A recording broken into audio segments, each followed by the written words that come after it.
Everyone, welcome back to my channel. तर ही recipe आहे अनिलची आणि चला आपण आता ही रेसिपी बघू। तर मी घेतलेला आहे 2 बाउल हमसचे घेतलेले आहेत, 1 कॅरेट घेतलेला आहे, 2 टोमॅटो घेतलेले आहेत, 3 छोट्या काकडी घेतलेल्या आहेत आणि 1 कांदा घेतलेला आहे आणि इथं घेतलेले आहेत मी स्वीटकॉर्न घेतलेले आहेत आणि थोडासा लिंबू घेतलेला आहे। तर चला आता आपण रेसिपी बघूया।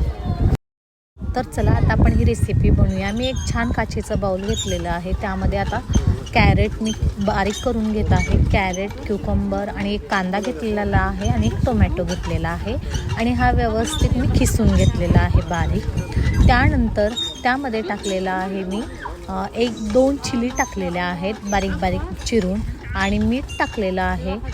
तुम्हाला जेवढं चवीनुसार लागतं तेवढं तुम्ही मीठ टाकू शकता। मीठ टाकलेलं आणि चाट मसाला टाकलेला आणि इथे लिंबू पिळून घेतलेला। तर मी अर्धा लिंबू घेतलेला आहे, तो अर्धा लिंबू पिळून टाकत आहे। तर याला छान असं मिक्स करून घ्यायचं। मिक्स करून घेतल्यानंतर आता ते हमस जे आहे ते हमस यामध्ये टाकूया। आता हे हमस मीही आधी कधी खाल्लेलं नाही आणि हे बनलेलं असतं चिप्पीज म्हणजे छोल्याचं बनलेलं असतं आणि खूप टेस्टी आहे।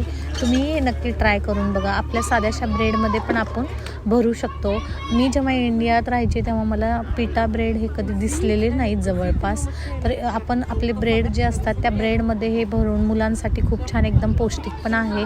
चिप्पीज पण प्रोटीन मिळतं चिप्पीजपासून, तर तेही चांगलं हेल्दी आहे।